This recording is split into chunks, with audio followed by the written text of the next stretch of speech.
My dearest wife, I write to you from the depths of the Amazon, where I have made a discovery that has left me trembling with fear. I cannot fully comprehend the horror that I have uncovered, but the local tribesmen speak of it in hushed tones, as the thing that will bring about the end of the world. It began as a routine dig.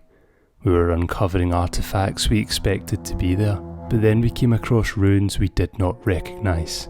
They were of a civilization long forgotten, and as we delved deeper into the earth, we stumbled upon a chamber unlike anything I had ever seen. The walls were adorned with grotesque carvings and symbols that made my blood run cold, and at the centre of the chamber lay a monolith, towering and ominous, etched with the same dreaded symbols. As we approached the thing, I felt a sense of unease wash over me, as if the very air around us was alive with a maddening energy. My colleagues too seemed to sense it, and we all froze in our tracks, unsure of what to do next. It was then that we heard the voices. At first I thought it was the wind, but as the whispers grew louder, it became clear that they were coming from the monolith itself. I cannot describe the terror that gripped me as the whispers began to take on a distinct and terrible shape, forming into words and phrases in a language long dead. The tribesmen too seemed to hear the whispering, and they fell to their knees wailing and pleading for forgiveness. I do not know what they fear, but their terror is contagious, and I fear that I may never leave this place alive. I cannot begin to fathom the nature of the thing that we have uncovered, but I know that it is something ancient and terrible, something that should never have been disturbed. I fear for the fate of the world should this thing be unleashed. I pray that this letter finds you well, and that I may one day return to your loving arms. But for now, I must keep watch over this horror and ensure that it remains buried for all eternity. Your loving husband, Jonathan. My love, I'm afraid that my days on this island are numbered. I was shipwrecked here, and since then, I've been hiding from the local natives who worship a strange statue of an unknown god. They are unlike any people I have ever seen before, and they speak in a language that is not of this world. The statue they worship is alien. It is a monstrosity of twisted limbs and freakish features. I have watched as they perform unspeakable rituals in its honour, and I can only assume they are offering sacrifices to it. I have seen things that I cannot explain, things that would make the air escape your lungs. The island itself seems to be alive, with strange plants that seem to move on their own, and rocks that seem to bleed when touched. The sky here is always dark, and I swear I can hear whispers coming from the shadows. I truly believe this is the end of my life, and I fear for my sanity. I don't know how much longer I'll be able to survive here, and even if I do, and even if I leave, will I ever be able to forget the horrors that I have witnessed? I write this letter in the hope that it will reach you, and that you will know what happened to me. Forever yours, William. I stood at the edge of the abyss, staring into the dark void that seemed to stretch on forever. The wind howled in my ears, as if trying to whisper secrets to me that I could never hope to understand. I could feel the weight of the past and the present bearing down on me, threatening to crush me. I had come to this place in search of answers, to unravel the mysteries that had plagued me for so long. But as I gazed into the abyss, I realised that the truth was far more terrifying than I could ever have imagined. The ground beneath my feet began to shake and I stumbled, nearly falling into the abyss. And then I saw it. A figure emerged from the darkness, its form shrouded in shadows. I couldn't make out its features, but I could feel its gaze upon me. I tried to run, but my legs felt like lead.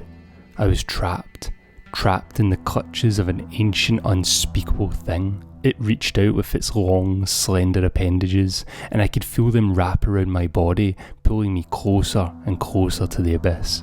I screamed, but my voice was lost in the wailing wind. I could feel the cold, clammy embrace of the abyss closing in around me, and I knew that my fate was sealed. I was the latest offering to these unknown gods, to be consumed by the darkness and forgotten by all. But even as I felt the abyss swallowing me whole, I could not help but wonder what lay beyond, what secrets it held and what horrors I would face. In that moment I realised that the truth was far more terrifying than any nightmare, that the abyss held secrets that were better left untouched. And with my last breath, I laughed as the darkness consumed me and I was lost to the abyss forever.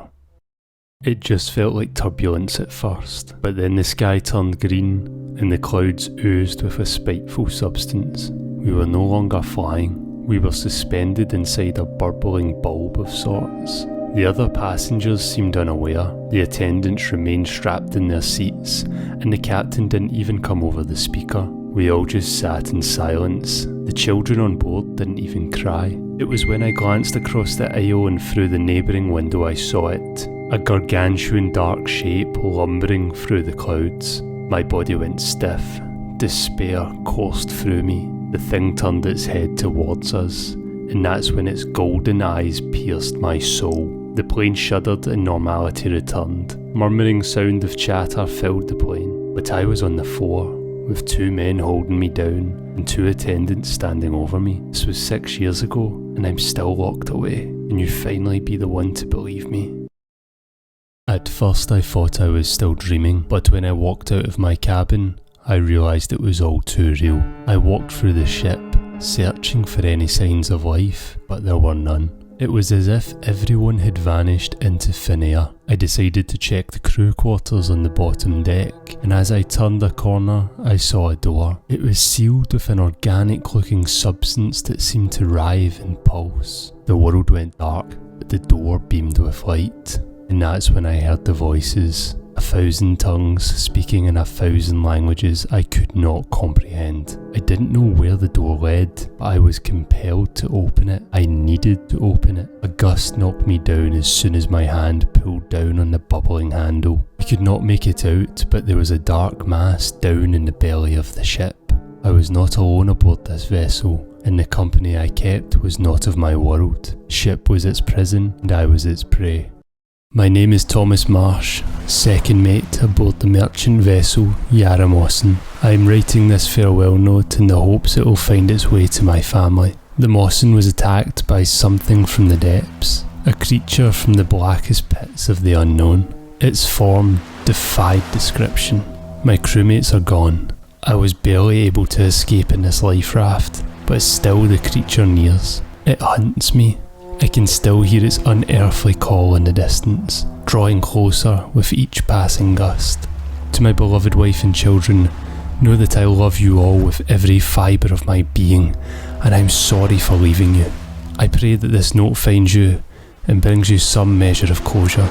Please do not grieve for me, for I will be in a better place and away from the horrors of the deep. I can feel the thing's tentacles suckling against the hull of my raft. I must close this letter now. Farewell, my girls. I love you all.